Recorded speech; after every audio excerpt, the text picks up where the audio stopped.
नमस्कार, स्वदेश न्यूज देख रहे हैं आप। मैं हूं आपके साथ अभिजीत तिवारी। साइबर फ्रॉड का खेल कैसे कसेगी नकेल। भारत और मध्य प्रदेश में साइबर ठगी के मामले हाल के वर्षों में तेजी से बढ़े हैं। नए आंकड़ों के अनुसार साइबर अपराधियों ने नए तरीकों जैसे digital arrest, fake share trading और टास्क फ्रॉड का सहारा लेकर करोड़ों रुपए की ठगी की है। भारत और मध्य प्रदेश में साइबर अपराधों का ग्राफ खतरनाक गति से बढ़ रहा है। डिजिटल लेन देन में वृद्धि के साथ अपराधी अब डिजिटल अरेस्ट और ऑनलाइन ट्रेडिंग फ्रॉड जैसे नए हथकंडों का उपयोग कर रहे हैं। भारत में लगभग 75 से 77% साइबर अपराध वित्तीय धोखाधड़ी से संबंधित है। मध्य प्रदेश में पिछले 4 वर्षों में साइबर अपराधों में 900% की बढ़ोतरी देखी गई है। साल 2025 के पहले 6 महीनों में ही राज्य में 34,021 मामले दर्ज किए गए, यानी कि हर घंटे लगभग 8 अपराध दर्ज किए गए। फरवरी 2026 में मध्य प्रदेश साइबर पुलिस ने 638 करोड़ के एक विशाल नेटवर्क का पर्दाफाश किया, जिसकी रकम देश के 17 राज्यों के लगभग 3 लाख खातों में फैली हुई थी। भोपाल में केवल बीते 24 घंटों के भीतर 35 नए मामले दर्ज किए गए, जिनमें पीड़ितों को करीब 1.5 करोड़ से ज्यादा की चपत साइबर ठगों द्वारा लगाई गई है। पुलिस की माने तो यह पहली बार है जब इतने कम समय में इतनी बड़ी संख्या में साइबर फ्रॉड की एफआईआर दर्ज हुई है। इन मामलों में से 29 एफआईआर सिर्फ 17 फरवरी को दर्ज हुई। ये सभी शिकायतें E0 एफआईआर व्यवस्था के तहत दर्ज की गई हैं, जो 1 लाख रुपए से ज्यादा की ऑनलाइन ठगी में लागू होती है। सबसे बड़ा मामला बागसेवनिया थाना क्षेत्र के साकेत नगर में सामने आया, जहां राजेश नामक व्यक्ति से 51 लाख रुपए की बड़ी ठगी हुई है। उन्हें व्हाट्सएप ग्रुप फॉलो करने पर कमाई का लालच दिया गया था। यही एक दूसरी घटना में बिजली कनेक्शन काटने की धमकी देकर मोबाइल ऐप डाउनलोड करवाया गया और 12 लाख रुपए उड़ा दिए गए। अब देश हो या प्रदेश, साइबर ठगी के ऐसे मामलों की फहरिस्त काफी लंबी है। लोग डरे हुए हैं, शिकायत कर रहे हैं और पुलिस का नतीजा शून्य है। तो साइबर ठगी के मामले लगातार मध्य प्रदेश में बढ़ते जा रहे हैं। देश भर से ऐसी ही खबरें सामने आ रही हैं। हालांकि सरकार की ओर से, पुलिस की ओर से, प्रशासन की ओर से तमाम जागरूकता अभियान भी चलाए जा रहे हैं, उन्हें मैसेज के थ्रू भी अवेयर कराया जा रहा है, लेकिन उसके बाद भी साइबर ठगी लगातार देखने को मिल रही है। इसी मुद्दे पर चर्चा करेंगे, लेकिन उससे पहले जो प्रतिक्रिया आई है आपको वो सुनवा देते हैं। साइबर अपराध निसंदेह सब लोगों के लिए चिंता का विषय है, आम नागरिकों के लिए चिंता का विषय। और इस चिंता को ध्यान में रखते हुए आम आदमी को सहूलियत दिलाने के लिए, नागरिकों को मदद दिलाने के लिए फौरी तौर पर, क्योंकि कई बार एफआईआर की आवश्यकता क्लेम में होती है, अपराधियों को पकड़ने के लिए हो सकती है, एक अभियान के तौर पर लिया गया है। और अभियान को सक्रिय करने के लिए इसमें हमारे कमिटमेंट के तौर पर एफआईआर की गई। इसमें शीघ्र अनुसंधान कर संबंधित अपराधियों के खिलाफ कड़ी कार्रवाई की जाएगी। साइबर अपराध के मामले में भोपाल पुलिस द्वारा कई ऑपरेशन लगातार चलाए गए। ऑपरेशन क्लीन स्वीप हम चलाया था, ऑपरेशन एंटीवायरस चलाया गया था, जिसमें साइबर अपराधियों को अभियान के तौर पर गिरफ्तार किया गया। बता दें कि 24 घंटे में करीब 34 मामले दर्ज किए गए हैं और इन मामलों में लाखों रुपए की ठगी लोगों से की गई है। उनके खातों की, उनकी पूंजी, उनकी जो गाड़ी कमाई है, जो अपने जीवन भर की पूंजी लोग इंसान जोड़ते हैं, उनके खातों से झट से निकाल ली गई। और अब लोगों के चेहरे मायूस हैं, लेकिन उनके साथ ये ठगी हुई है। आखिर ठगी के पीछे क्या ऐसी तार होते हैं, कहां तक ये तार जुड़े होते हैं, आज इसी मुद्दे पर चर्चा करेंगे। लेकिन उससे पहले परिचय करवा देते हैं अपने मेहमानों से। हमारे साथ अधिवक्ता मध्य प्रदेश तनुज दीक्षित जी जुड़ गए। इसके साथ हमारे साथ रोहित जैन जी, साइबर एक्सपर्ट जुड़ गए, आपका बहुत स्वागत है। साथ ही नरेश शर्मा, पूर्व डीएसपी हमारे साथ जुड़ गए, आपका भी बहुत स्वागत है। चर्चा की शुरुआत में रोहित जैन जी से करूंगा। रोहित जी, साइबर ठगी के मामले क्यों बढ़ रहे हैं मैं ये नहीं पूछूंगा, लेकिन जिसके साथ साइबर ठगी हो जाती है सबसे पहले उससे क्या करना चाहिए? देखिए, जिसके साथ सबसे पहले मेरी आवाज आ रही है आपको? जी जी रोहित जी, सुन पा रहा हूँ। हाँ, अगर किसी के साथ साइबर ठगी हो जाती है तो गवर्नमेंट ऑफ इंडिया ने एक वेबसाइट डिजाइन करी हुई है जो कि होम मिनिस्ट्री के अंडर में आती है, www.cybercrime.gov.in। अब अगर किसी व्यक्ति के साथ अगर कोई ऑनलाइन फ्रॉड होता है जिसमें उसके बैंक खाते से उसकी जो राशि है वो कट जाती है, तो ऐसे में उसे सबसे पहले जाके इस वेबसाइट पे जाके कंप्लेन करना है, और या फिर 1930 एक helpline number government of India के द्वारा जारी किया गया है। उस नंबर पे जाके अगर आप कंप्लेन करेंगे तो फोन के माध्यम से भी आपकी कंप्लेन रजिस्टर्ड हो जाएगी।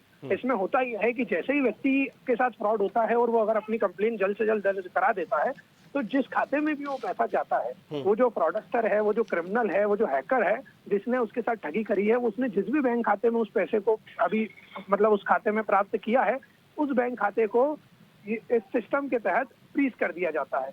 जैसे ही सिस्टम के तहत वो खाता फ्रीज होता है फिर उसके बाद वो जो विक्टिम है, वो जो पीड़ित है, वो न्यायालय के माध्यम से वो जो उसकी फ्रॉड में गई हुई राशि है वो वापस प्राप्त कर सकता है।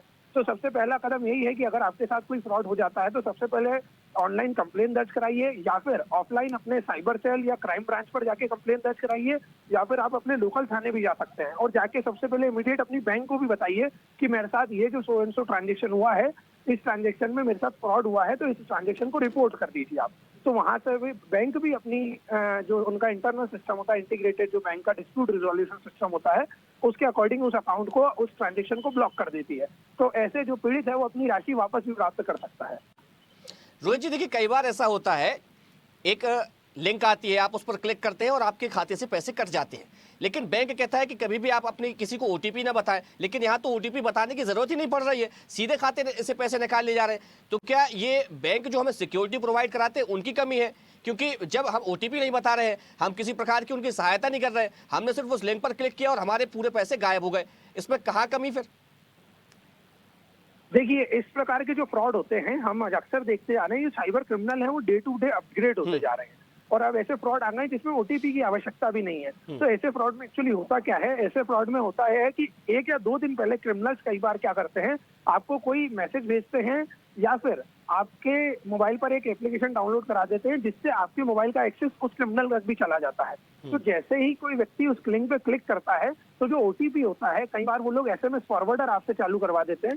तो जैसे ही आपने क्लिक करा, लेकिन जो एसएमएस आपको पैसे कटने का आना था या ओटीपी का आना था, वो आपको ना आते हुए एक क्रिमिनल के पास चला गया। ऐसे में वो पैसा जो है, वो जो राशि है वो उसके खाते से कट जाती है। अब इसमें सबसे बड़ी चीज ये है कि अगर आरबीआई की 2016 की एक गाइडलाइन है, उसके तहत ये कहा गया है कि अगर कोई भी बैंक के अधिकारी की गलती के कारण या बैंक के इंटरनल सिस्टम की गलती के कारण किसी भी व्यक्ति का पैसा ऑटोमेटिक कट होता है, उसके पास बिना ओटीपी आए, जो उसका रजिस्टर्ड नंबर है उस पर ओटीपी ना आए, या उसके द्वारा बिना कोई ट्रांजेक्शन करे अगर उसका पैसा कट होता है, तो ऐसी दशा में जो बैंक है वो लायबल है पूरा पैसा रिफंड करने के लिए। तो ऐसी कंडीशन में अगर कोई फ्रॉड होता है तो बैंकिंग ओम्बड्समैन में शिकायत करके आप बैंक से पूरी राशि प्राप्त कर सकते हैं, और कई केसेस में हमने वो राशि पीड़ितों को वापस दिलाई भी है।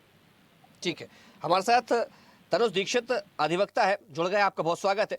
तनुज जी, देखिए अभी रोहित जी ने बहुत अच्छी बात कही कि आपको पहले तो शुरुआत में अगर साइबर ठगी आपके साथ होती है तो आपको सरकार के द्वारा जारी किया जो नंबर है, जो उनकी जो वेबसाइट है, उस पर अपनी शिकायत दर्ज करानी है। लेकिन कई मामले ऐसे आते हैं जिसमें सिर्फ लिंक पर क्लिक करने से, ऐप डाउनलोड करने से, या आपके व्हाट्सएप पे कोई पीडीएफ आ जाती है, तो अगर आप उसको भी डाउनलोड करते हैं, आपके जो जीवन की जो गाढ़ी कमाई है, जो आपने बड़ी मेहनत से कमाई है, पूंजी पूंजी करके इंसान अपना रुपए जोड़ता है, और वो आपके खाते से झट से उड़ा लिए जाते हैं। और उस मामले में अगर, हालांकि उसमें आरबीआई ने गाइडलाइन जारी की है, लेकिन ऐसे कई सारे मामले आते हैं कि अगर लिंक पर क्लिक किया, आपके पैसे उड़ गए, फिर बैंक के पास जाते हैं, बैंक कहता है कि आपने ओटीपी बताई होगी, जबकि ओटीपी बिना बताए ही पैसे कट जाते हैं। तो जो बैंक हमें सिक्योरिटी प्रोवाइड कराने का दावा करते हैं और वे अगर सिक्योरिटी प्रोवाइड नहीं करा पा रहे हैं, तो फिर इसके लिए तो फिर बैंक पर केस दर्ज किया जा सकता है या नहीं किया जा सकता है? नहीं, इसमें बैंक का कोई डिफॉल्ट नहीं है, क्योंकि देखिए गलती जो है वो खुद उपभोक्ता से होती है, जो इस चीज का इस्तेमाल करते हैं, जो शिकायत करता है, जो इन चीजों का शिकार हो रहे हैं। ज्यादातर मामलों में उनकी गलती से इस तरीके के स्कैमर्स फायदा उठाते हैं, चाहे वो हम देखते हैं कि कोई एपीके के माध्यम से फाइल भेजते हैं। आजकल नया ट्रेडिशन और चल रहा है, जिस तरीके से विवाह के कार्ड भेजे जाते हैं, विवाह के कार्ड वीडियोस के माध्यम से भेजे जाते हैं, जो कि एपीके फाइल होती है। जब कभी भी उसको डाउनलोड करते हैं तो उससे भी आपकी जो है कई तमाम जानकारियां सीधे सीधे इस तरीके के जो साइबर क्रिमिनल्स हैं, इन लोगों जी हम देखते भी हैं। देखिए, बार बार ठगी के बावजूद हमने देखा डेटरेंट क्यों नहीं बन पा रहा है, ये बेहद महत्वपूर्ण है। कहीं ना कहीं जो सेक्शन 43 आईटी एक्ट 2000 का सेक्शन 66C और 66G है, ये बेहद महत्वपूर्ण है। और क्या सिर्फ ये कार्रवाई जो है क्या सिर्फ कागजी है, या इसका डर बना रहना चाहिए? क्योंकि देखिए, हमने देखा आए दिन शहर में कई प्रकरण देखने को मिलते हैं, तो कहीं ये इंटेलिजेंस का फेलियर तो नहीं? इस पे बहुत मंथन की आवश्यकता है, किस तरीके से सुदृढ़ और जाल हो, किस तरीके से नेटवर्किंग और मजबूत हो, साइबर पुलिसिंग को मजबूत किया जा सके, और इस तरीके के लोगों पे सीधे शिकंजा कसने की बेहद कड़ी आवश्यकता है। देखिए तनुज जी, आप अधिवक्ता है, आप सारे लॉज को भी समझते हैं। यदि किसी व्यक्ति ने अपनी शिकायत भी दर्ज कराई है, गोल्डन आवर में उसने शिकायत दर्ज करा दी है, उसके साथ साइबर ठगी कर ली गई है, और फिर भी उसके पैसे अगर वापस नहीं आते हैं, तब उस दिशा में उसको क्या करना चाहिए? देखिए, हमारा कानून टेरिटोरियल हो सकता है, लेकिन साइबर क्राइम एक बॉर्डरलेस जो है गतिविधि है। अगर हम साफ भाषा में अगर हम समझे, तो जरूरी नहीं वो केवल इंडिया तक या भारत के अंतर्गत ही ये इस तरीके के क्राइम्स हो रहे हों। हो सकता है वो देश के बाहर बैठे लुटेरे भी, साइबर लुटेरे भी इस तरीके के कई सारे फ्रॉड करके और कई मोटी अमाउंट को अपने खातों में ट्रांसफर कर लेते हैं। ये बेहद बड़ी दुविधा का, अभिजीत जी, बहुत बड़ा विषय है, क्योंकि इतना आसान नहीं है, इतना आसान नहीं है। हम ये कहेंगे कि वापसी पैसों को लाना। आरबीआई ने कई सारी गाइडलाइंस बनाई हैं, हमारे यहाँ 1930 जैसी हेल्पलाइन है साइबर क्राइम के लिए, बहुत सारी सुविधाएं सरकार के द्वारा प्रदत्त की जा रही है।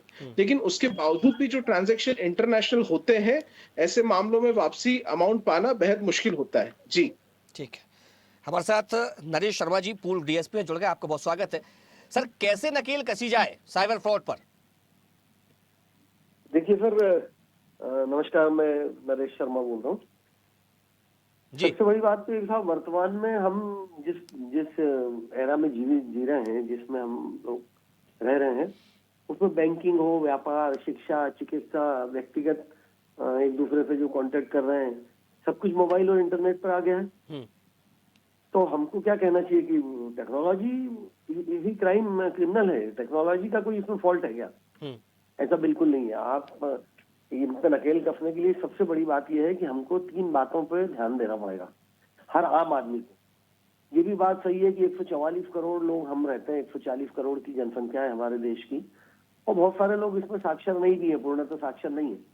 साइबर क्राइम तो छोड़िए, वो बहुत सारी मामूली बातें भी नहीं जानते।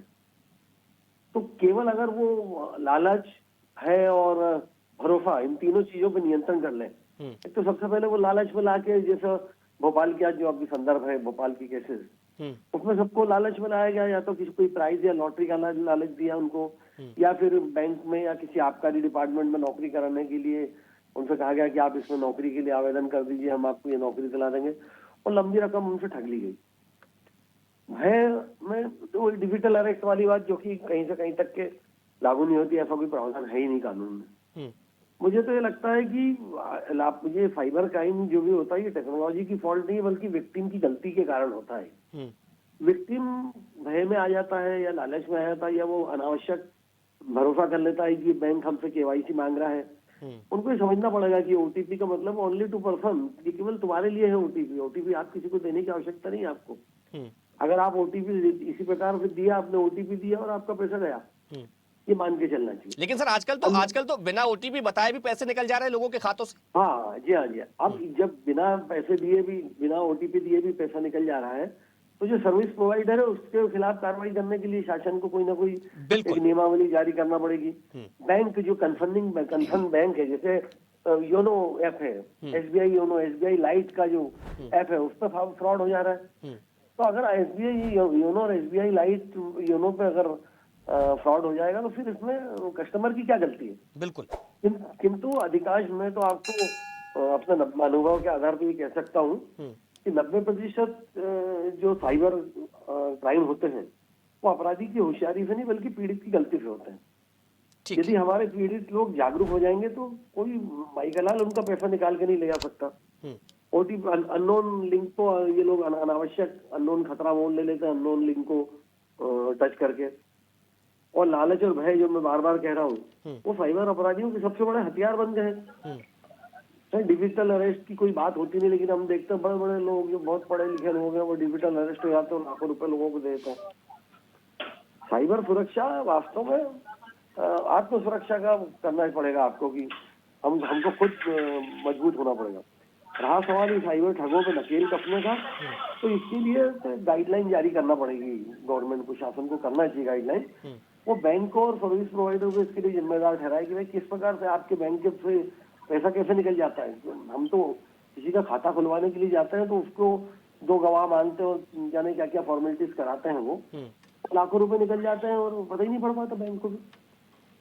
1930 में हम लोग डायल भी, जो जिन लोगों के साथ अपराध घटित होते हैं, जो पीड़ित पक्ष है, वो 1930 पे डायल करता है समय पे ही, जिसको गोल्डन आवर अभी कोई एक महानुभव कह रहे थे। उसके अंत में उस समय सीमा में वो डायल भी करते हैं, पर उनको कोई पैसा वगैरह मिलता नहीं है वापस। मुझे तो ऐसा कोई एग्जाम्पल मेरे नॉलेज में आया नहीं कि किसी को पैसा मिलता। जागरूकता का जहां तक सवाल है साहब, जागरूकता का एजुकेशन से कोई, मुझे लगता नहीं कि कोई संबंध होगा। मैं जहाँ से बैठ के अभी आपसे बात कर रहा हूँ, ये दूरांचल का जबलपुर जिले का एक गांव है ये, जहाँ मैं किसी काम से आया हुआ हूँ। इसी गांव में 2 व्यक्तियों के साथ साइबर फ्रॉड होने का करने का प्रयास किया गया अपराधियों के द्वारा, और वो तत्काल जागरूक गैर पढ़े लिखे लोग, उन्होंने तत्काल आके मेरे से संपर्क किया कि साहब ऐसा ऐसा हो रहा है, वो उस फ्रॉड से बच गए। तो जागरूकता अगर आप समय पर, अगर जो व्यक्ति जिस पे अटेम्प्ट हो रहा है वो अपनी सुरक्षा कर लेगा, तो अपना डिफेंस कर लेगा, तो फिर वो तो उस अपराध से बच जाएगा। बिल्कुल। अन्यथा इतनी बड़ी पॉपुलेशन में हर एक को किस प्रकार से जागरूक किया जा सकता है? हर मोबाइल के पीछे पुलिस कैसे लग सकती है? मोबाइल पहले तो अपराधी घर के ताले तोड़ के घर में घुसते थे तो ठीक है, वहाँ पुलिस पेट्रोलिंग करती थी और देखती थी कि घर का ताला ना टूटे, सोने घरों की रखवाली करती थी। अब तो आप खुद ही अपना OTP, अपनी चाबी उसको दे देते हैं अपराधी को कि ले भैया खोल ले ताला और घुस जा मेरे घर में, मेरा सामान ले जा। तो इसमें विक्टिम के साथ साथ सर्विस प्रोवाइडर और बैंक को भी जिम्मेदारी ठहराना पड़ेगी, और जागरूकता की बहुत सख्त आवश्यकता है। ठीक है। तो जागरूक नहीं होंगे तो आप ऐसे शिकार होते रहेंगे साहब। उसमें अब धीरे धीरे ये भी नहीं कहा जा सकता कि साइबर क्राइम पे का डिटेक्शन, उस पर हम लोग पुलिस की जो कार्रवाई है उसमें पुलिस को सफलता कम मिल रही है, पुलिस को उसमें आशातीत सफलता नहीं मिल रही है, बात सही है। ठीक है। किंतु आशातीत सफलता नहीं मिलने के पीछे कारण यही है कि पता ही नहीं पड़ता कि कौन अपराधी है, घटनास्थल क्या है, कहाँ से अपराध कारित हो रहा है। दूर दराज क्षेत्रों से अपराध घटित हो जाता है। बिल्कुल बिल्कुल। देखिए अभी तनुज जी भी कह रहे थे, इस बात का जिक्र कर रहे थे कि ये तो सीमाओं के पार बैठकर भी आसानी से इस तरह की घटनाओं को अंजाम दिया जा रहा है। रोहित जैन जी, देखिए जब भी आप अगर लेन देन का उपयोग करते हैं तो अगर यूपीआई की जगह बैंक के जो खुद के एप्लीकेशंस होते हैं अगर उनका उपयोग किया जाए तो क्या इस तरीके के साइबर फ्रॉड से जो होते हैं क्या उसके चांसेस कम हो जाएंगे साइबर फ्रॉड होने के? नहीं, वो बिल्कुल कम हो जाएंगे। तो वही मैं निवेदन कर रहा हूँ कि क्या टेक्नोलॉजी इसके लिए जिम्मेदार है? क्या टेक्नोलॉजी तो इसलिए आप ठीक है नरेश जी मैं आऊंगा आपके पास। मेरा सवाल रोहित जी से था। रोहित जी। जी जी जी जी जी ये जो ऑफिशियल ऐप ऑथराइज एप्लीकेशन है उनका उपयोग करेंगे तो बिल्कुल देखिए क्या है, गूगल पे है या फोन पे है, ये एक इंटरमीडिएट के रूप में काम करते हैं। ये सिर्फ एक माध्यम है, अल्टीमेट जो ट्रांजैक्शन होना है वो आपकी बैंक से सामने वाले की बैंक में होना है। तो अगर आप bank to bank authorise application के माध्यम से ट्रांजेक्शन करेंगे तो वहां पर अगर लाइबिलिटी अगर बनती है तो आपके साथ रेमेडीज भी अवेलेबल है। आपके साथ अगर कोई घटना होती है तो उसकी रेमेडीज अवेलेबल है। बट जब बात आती है कि गूगल पे, फोन पे या कोई थर्ड पार्टी एप्लीकेशन का यूज करके आप यूपीआई के थ्रू ट्रांजेक्शन करते हैं तो वहां पर लाइबिलिटी जो है वो काफी कम हो जाती है इन थर्ड पार्टी एप्लीकेशंस की। सो इसीलिए अगर आप ऑथराइज बैंकिंग के जो एप्लीकेशंस हैं हमारे योनो की, एसबीआई है या अलग अलग जो हमारी बैंक है उनके ऑथराइज एप्लीकेशंस हैं तो उनको आप यूज करेंगे तो डेफिनेटली ऐसे ही फ्रॉड होने से बचा जा सकता है। रोहित जी देखिए अभी आप एक बात का जिक्र कर रहे थे। आपने कहा कि यदि लिंक से आपके पैसे कट जाते हैं, बिना ओटीपी बताए पैसे कट जाते हैं तो आरबीआई की गाइडलाइन के तहत वो पैसे बैंक को वापस करने होंगे। लेकिन तनुज जी ने अभी कहा कि इस प्रकार की जो है वो कोई शिकायत आप दर्ज नहीं करा सकते हैं।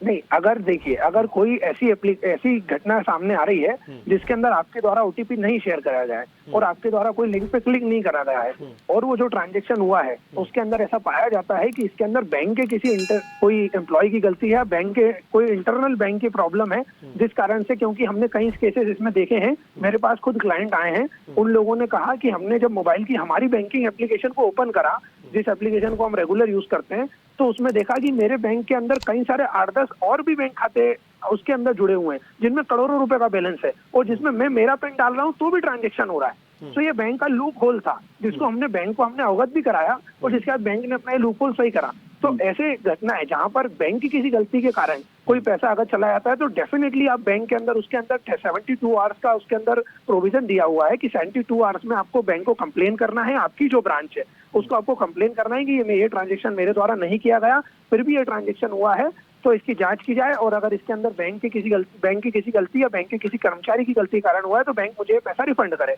इसके लिए एक बाकायदा आप कंप्लेन करेंगे तो आपका एक डिस्प्यूट जो है वो अराइज किया जाता है उसके अंदर और डिस्प्यूट नंबर जो है वो आपको बैंक के द्वारा दिया जाता है।